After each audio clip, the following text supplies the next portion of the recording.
네, 안녕하세요. 오늘 기술 유출 사례 강의 7번째 시간입니다.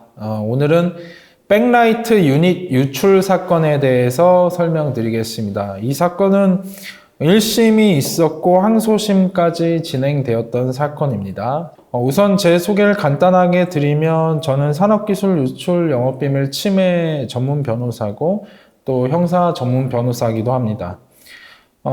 기술 유출 영업비밀 침해 중에 이제 최근 주요 성공 사례로는 현대차, 서울반도체, 폴더블 폰 핵심 기술, 그리고 국가 핵심 기술 등, 다수의 사건이 있습니다. 자, 우선 이제 범죄 사실에 대해서 좀 설명을 드리겠습니다. 피고인은 2007년부터 2010년 4월 13일까지, 제가 2010년 4월 13일은 좀 굵게 표시를 해놨습니다. 이유가 있고요. 자, 피해자 A 유한회사, 이하 피해 회사라 합니다. 피해 회사의 책임 연구원으로서 초방막 액정 표시 장치 TFT LCD의 7세대급 패널에 사용되는 백라이트 유닛 컬러 필름 설계 업무에 종사하던 사람인 바 2010년 3월 13일경 피해 회사의 경쟁사인 중국 B사와 근로계약을 체결한 후 피해 회사에서 재직 중 취득한 산업기술을 유출하여 B사로 전직 시 이를 사용하기로 마음먹고, 자, 이 퇴사 시점은 2010년 4월 13일인데 중국 B사와 근로계약을 체결한 것은 2010년 3월 13일입니다. 약 한 달 전에 근로계약을 체결한 거죠. 자, 다른 회사와 특히 이제 피해 회사와 경쟁 관계에 있는 중국 회사와 근로계약을 체결했다는 것은 앞으로 이 사람이 할 유출 행위에 있어서 동기, 특히 이제 부정한 이익을 얻을 목적에 있어서 아주 중요한 정황, 아주 중요한 요소로 이제 고려가 됩니다. 일단은 이제 피고인은 아래 각줄 보시면 피고인은 입사 시 비밀유지 서약서나 보안 서약서 등을 작성해서 피해 회사에 제출했다. 이런 내용들이 있습니다. 글씨가 작을 건데요. 그냥 요 정도만 기억하고 넘어가시면 될 것 같습니다. 자, 피고인의 1차 범행을 보겠습니다.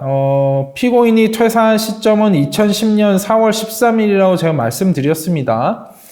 자, 피고인은 2010년 4월 초순경, 그러니까 퇴사 전이죠. 아직 근무를 하고 있을 때입니다.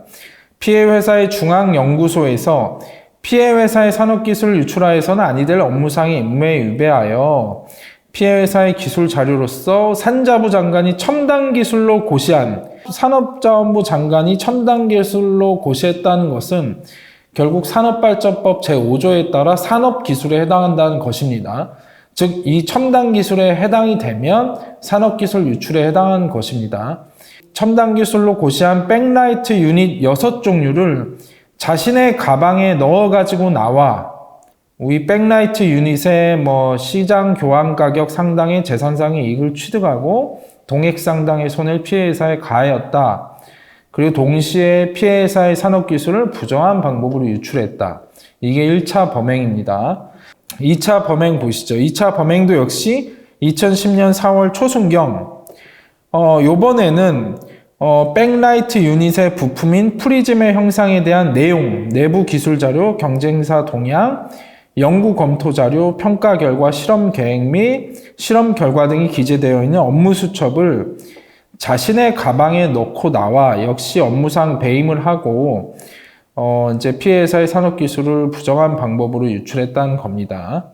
자, 3차 범행 보겠습니다. 역시 2010년 4월 7일경 피해 회사로부터 업무용으로 제공된 노트북에 저장되어 있던 백라이트 유닛에 관련된 산업기술 파일들 292개 파일들을 자신의 개인용 외장 하드디스크에 저장한 후 자신의 가방에 넣고 나와 역시 부정한 방법으로 산업기술을 유출하고 업무상 배임을 했다는 것이고, 4차 범행도 역시 요번에는 피해 회사의 산업기술이 아닌 영업비밀에 해당하는 131개 파일들을 외장 하드디스크에 저장한 후 자신의 가방에 넣고 나와 어떻게 보면 영업비밀을 가지고 나왔고 또 업무상 배임을 했다는 것입니다.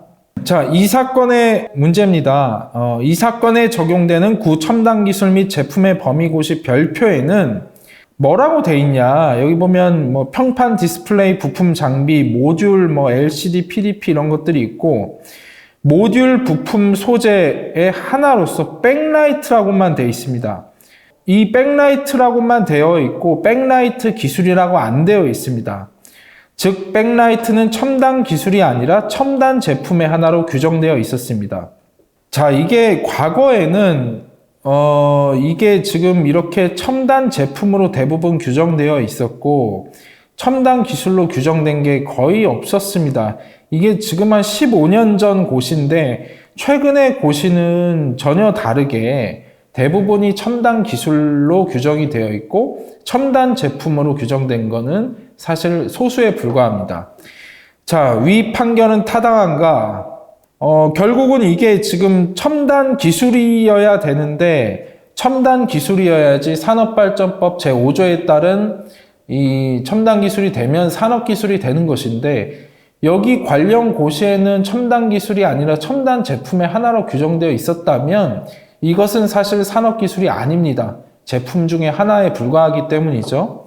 자, 다시 설명드리면 이 사건에 적용되었던 구산업발전법 제5조의 규정에 따른 첨단 기술 및 제품의 범위 고시 별표는 당시만 하더라도 그 대부분이 첨단 제품으로 나열되어 있었고 일부만이 첨단 기술의 형태로 규정되어 있었습니다. 그러나 현재의 고시 별표는 약 3천여 개의 첨단 기술 및 제품이 선정되어 있는데 그 대부분이 첨단 기술이고 첨단 제품으로 해석될 여지가 있는 것은 극히 일부분에 불과합니다. 자, 대법원은 뭐라고 했냐? 산업기술 유출의 리딩 케이스에 해당하는 삼성중공업 드릴십 설계도면인 해양기본도 파일 유출 사건에서 이렇게 얘기했습니다. 관련 고시에 드릴십이라고만 규정되어 있는데 드릴십 기술로 규정된 것이 아니고 드릴십이라고만 규정되어 있는데 이는 첨단 제품의 하나로 고시된 것으로 볼 수 있을 뿐 드릴십과 관련된 어떠한 기술이 함께 고시된 것으로 볼 수는 없어 위 고시에서 첨단 제품으로 드릴십을 정하고 있다는 것만으로 드릴십 설계 기술이나 건조 기술 등 드릴십과 관련된 모든 기술이 산업기술보호법상 산업기술에 해당하게 되었다고 볼 수는 없다. 자, 따라서 백라이트 유닛은 당시의 고시 별표에서는 첨단 기술이 아니라 첨단 제품의 하나로 고시되어 있었기 때문에 영업비밀 해당 여부는 변론으로 하더라도 일단 산업기술에는 해당되지 않음이 명백한 것입니다. 따라서 이 판결은 잘못된 판결입니다. 두 번째 문제입니다. 위 1차 범행과 관련하여 피고인은 백라이트 유닛의 설계도면 등 기술 자료를 유출한 것이 아니라 백라이트 유닛 그 자체를 유출하였습니다. 즉, 산업기술에 해당하려면 기술 또는 기술상의 정보를 유출해야 되는데 그냥 유체물을 가지고 나온 거예요. 이거는 사실은 뭐 절도나 횡령죄의 객체가 될 수 있다고 볼 수가 있죠. 어떤 유체물, 물건 자체가 과연 기술 또는 기술상의 정보에 해당할까요?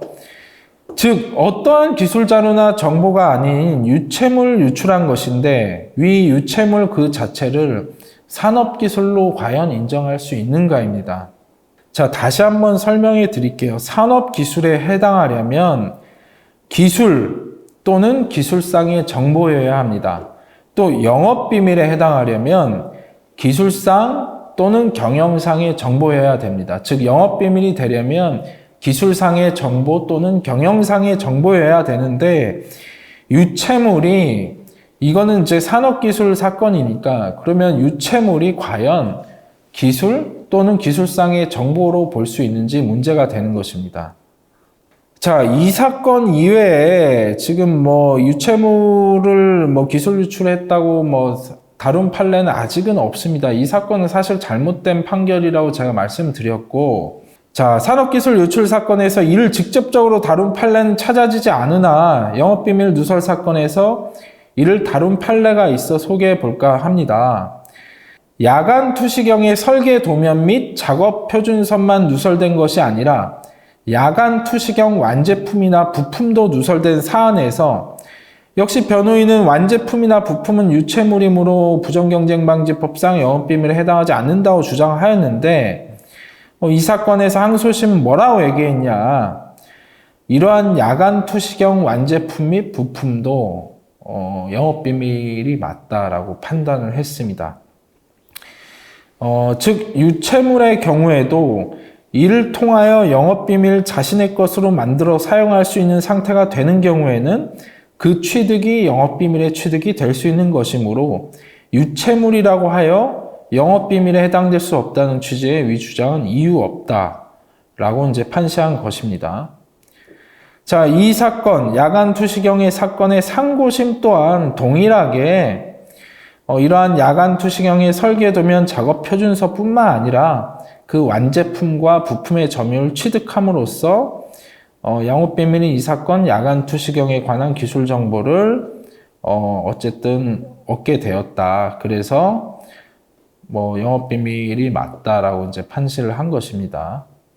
자, 이 부분 다시 말씀드리면 이 사건 야간 투시경의 완제품이나 부품과 같은 유체물은 영업비밀에 해당하지 않으므로 피고인들이 이 사건 사용할 때 위반에 성립되지 않는다는 이 변호인의 주장을 배척한 것은 정당하고 거기에 영업비밀의 개념과 영업비밀의 취득 방법에 관한 법리를 오해한 등의 잘못이 없다라고 판단한 것입니다. 자, 산업기술 사건에서는 유체물이 과연 산업기술에 해당하느냐 여부를 다툰 사건이 없는 것 같습니다. 실제로 이런 주장을 한다는 것 자체도 변호사가 굉장히 노력을 많이 했다는 겁니다. 그래서 아마도 지금까지는 이제 아무래도 변호사님들이 이 부분에 대해서 이 사건, 산업기술 사건에서 유체물의 점유가 과연 이 사건에도 있었지만 이런 주장을 하지는 못했겠죠. 반면 영업비밀 사건에서는 대법원 판례들이 몇 개 좀 있습니다. 비단 이 야간 투시경뿐만 아니라 토마토의 부계 및 목의 원종의 부정취득 사건, 즉 토마토 종자를 유출한 사건에서 토마토 종자 그 자체, 즉 유체물도 영업비밀에 해당한다라고 판시를 했습니다. 이거는 불과 한 4달 전에 있었던 대법원 판결에서 최종적으로 확정이 된 것이기 때문에 정말 중요한 판례입니다. 자, 만약에 우리나라 지금 D램이나 어떤 반도체 제품을 팹에서 직접 생산된 거를 패키징하지 않은 상태에서 그대로 누군가 가지고 나왔다. 그게 산업기술에 해당할까요?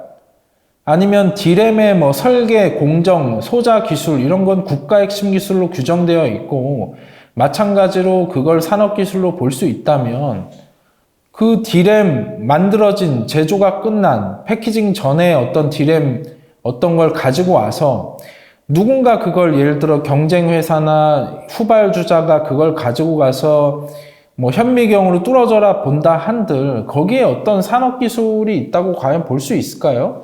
제가 봤을 때는 그것은 거의 그 유체물은 기술 또는 기술상의 정보를 전혀 알 수도 없고 얻을 수도 없다. 왜냐하면 반도체나 사실 디스플레이나 사실은 이제 양품의 비율이 제일 중요한 거잖아요. 수율을 높이려면 공정 과정에서 어떤 스텝, 어떤 레시피로, 어떤 장비로 어떤 레시피를 어떻게 하고 또 스텝의 순서는 어떻게 하고 그게 가장 중요한 거 아닙니까? 그런데 그런 거를 그 현미경으로 만들어진 완성이 제조가 끝난 D램이나 어떤 반도체를 본다 한들 그걸 알 수가 있습니까? 예를 들어 그걸 안다고 하더라도 현미경으로 어떤 그 D램의 어떤 구조, 어떤 설계 이런 걸 본다 한들 삼성전자가 D램을 설계하고 이런 거는 아니 그냥 시중에서 D램을 구입하면 그냥 볼 수 있는 거 아닙니까? 그러니까 이 유체물의 영업비밀성을 인정한 대법원 판례가 있다 하더라도 예를 들어 이게 산업기술 영업비밀로 문제가 되었다면 그 유체물의 종류, 성질에 따라 충분히 주장할 만한 것이다. 그래서 어떤 사건에서 유체물이 반드시 뭐 문제가 되어서 이거를 다투지 않을 것이 아니라 그래도 한 번은 다퉈볼 필요가 있고 검토해 볼 필요가 있지 않느냐, 이렇게 제가 좀 설명드리겠습니다. 자, 양형을 보겠습니다. 양형 1심은 이 사람이 이제 비록 기술 정보의 유출을 이직의 조건으로 한 것은 아니라고 하더라도 동종업체에 이직을 하는 과정에서 추후 업무에 창조한다는 개인적인 이익을 위하여 한 거기 때문에 좀 선처를 해 줬습니다. 좀 많이 낮게 나왔죠. 예. 자, 오늘은 백라이트 유닛 유출 사건에 대해서 설명을 드렸습니다. 사실 이 백라이트 유닛의 기술 또는 기술상의 정보 해당 여부, 즉 산업기술 해당 여부가 가장 중요한 포인트라고 말씀드렸고, 이 사건에서 변호인은 이 부분에 대해서 다투지 않았습니다. 만약에 다퉜으면 충분히 무죄가 가능한 상황이었습니다. 자, 물론 100% 무죄는 아니더라도 산업기술 일단 백라이트 유닛 그 유체물은 100% 무죄가 나야 되는 게 맞고, 다만 이제 영업비밀이나 이런 거는 영업비밀 업무상 배임은 유죄가 인정될 가능성이 높겠죠. 자, 오늘 여기까지 하겠습니다. 박현철 변호사였습니다.